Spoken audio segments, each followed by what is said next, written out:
Assalamualaikum warahmatullahi wabarakatuh. Saya Rahmatul Imam dengan NIM 19 021 040 2132. Saya seorang mahasiswa dari Pendidikan Bahasa dan Sastra Indonesia Universitas Jember.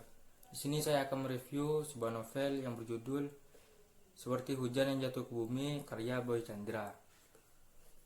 Penerbitnya Media Kita, tahun terbit Desember 2016, tebal buku 4 dengan halaman 284 halaman. Ukuran buku 13 x 19 cm. Rangkuman buku ini, aku pernah belajar, merelakanmu berkali-kali, melepaskanmu pergi dengan cinta yang lain, membiarkan kesempatan memiliki dirimu hilang untukku, sebab kamu berhak bahagia. Meski sesungguhnya aku tidak bahagia dengan keputusan itu. Ketidakberanianku mengingatmu, memberi ruang bagi orang asing yang mendekatimu. Kupikir hidup akan baik-baik saja.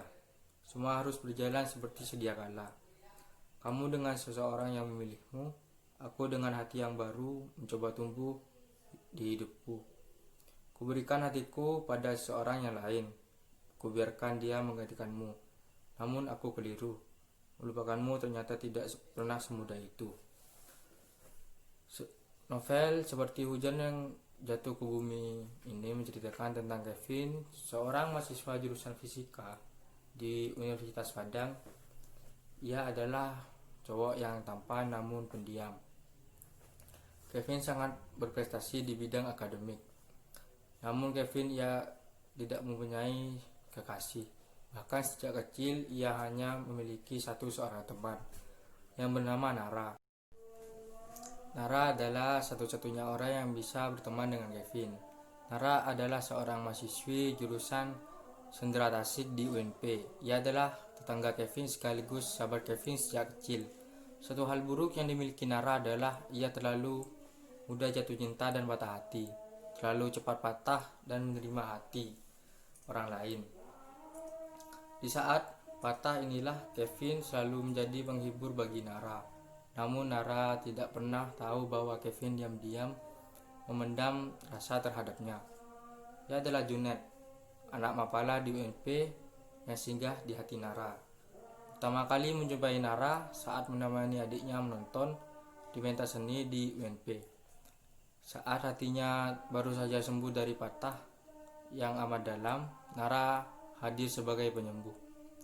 Ia pernah dihianati oleh gadis yang sangat dicintainya, bahkan dengan sahabatnya sendiri. Ia menjadikan hobi memanjat tebing sebagai pelarian.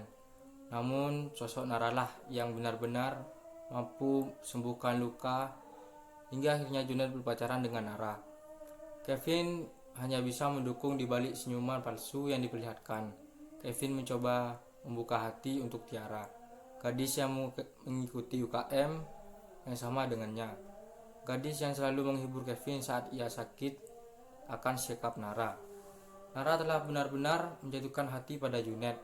Ia tidak lagi mencari hati yang lain. Namun Tuhan berkehendak lain. Ia memanggil Kevin untuk pulang dalam kecelakaan saat panjat tebing. Junet menghembuskan nafasnya yang terakhir. Habis sudah kisah dengan Nara. Tapi tidak dengan kesedihan yang dialami Nara. Kevin selalu menyediakan waktu untuk menghibur Nara. Bahkan ia sering mengabaikan Tiara yang saat itu adalah kekasihnya.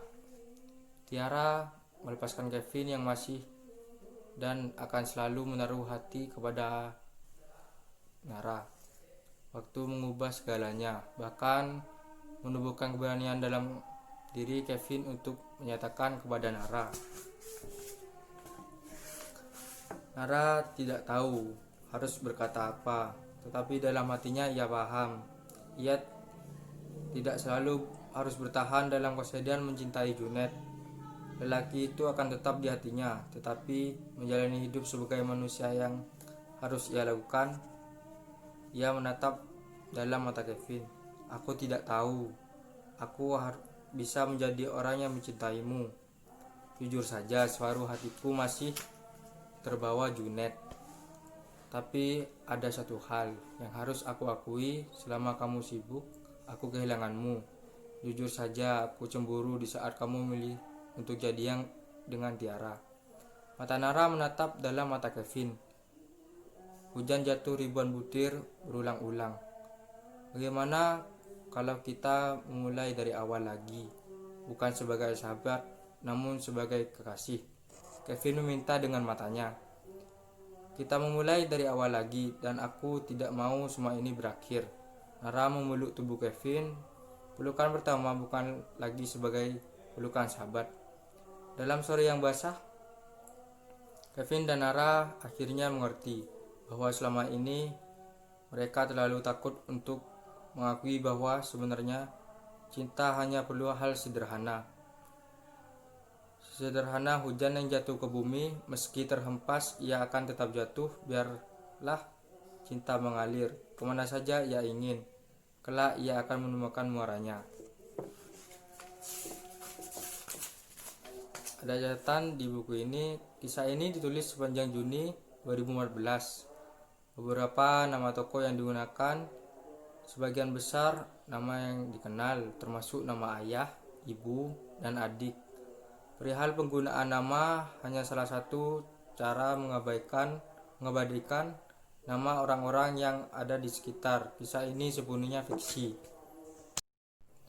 Unsur intrinsik dari novel ini bertemakan persahabatan dan percintaan, berlatar belakang kampus UNP, Lembah Harau, yaitu tebing, rumah Kevin. Alurnya maju dan mundur. Di dalam cerita terjadi flashback ke masa lalu. Sudut pandang orang ketiga serba tahu. Gaya bahasanya menggunakan bahasa yang mudah dipahami oleh pembaca. Tokohnya yaitu Kevin, Nara, Junet, Tiara, adik, dan ibu Junet. Kelebihan dari novel ini, penulis menggambarkan tempat dengan sangat nyata, dan tempat yang digambarkan oleh penulis benar-benar ada, sehingga pembaca dapat merasa hidup di dalam novel ini. Bahasa yang digunakan oleh penulis mudah dipahami oleh pembaca. Penulis menggunakan diksi yang tepat, sehingga pembaca mudah menerima apa yang ingin disampaikan oleh penulis. Dan kekurangan dari novel ini terdapat beberapa kata yang salah. Ada beberapa momen dalam novel yang sudah terlalu mainstream. Pendapat saya terhadap novel ini cocok dibaca oleh remaja karena bertemakan percintaan. Dari gaya bahasa penulisan, novel ini lebih cocok dibaca oleh perempuan. Saya menyukai pada gambaran rasa sakit hati yang disampaikan oleh penulis. Namun sayang sekali ada momen yang sudah terlalu mainstream dijumpai pada novel dengan genre yang sama, yaitu saat perjumpaan tokoh Nara dan Junet, di mana tokoh saling bertabrakan dan Junet menangkap tubuh Nara yang hampir jatuh. Kedua pasang mata saling bertatapan. Mengesampingkan hal ini, cerita ini cukup bagus. Biodata dari pengarang novel ini bernama Boy Chandra, yang lahir pada tanggal 21 November 1989, menetap dan berproses di Padang, Sumatera Barat. Belajar serius menulis sejak tahun 2011. Buku-buku yang sudah terbit, yang pertama Origami Hati, yang kedua Setelah Hujan Reda, yang ketiga catatan pendek untuk cerita yang panjang, yang keempat Senja, Hujan, dan cerita yang telah usai, dan lain-lain. Novel seperti Hujan yang jatuh ke bumi ini ialah novel yang ke-11 dari Boy Chandra. Novel ini angkatan Pujangga Baru, merupakan sebuah angkatan sastra yang muncul pada tahun 1933 di bawah pimpinan Sultan Takdir Alis Jahbana. Angkatan ini berdasarkan pada semangat puasan pembentukan budaya BAM dan gaya romantis. Mungkin seperti itu review dari novel seperti Hujan Jatuh ke Bumi. Terima kasih. Assalamualaikum warahmatullahi wabarakatuh.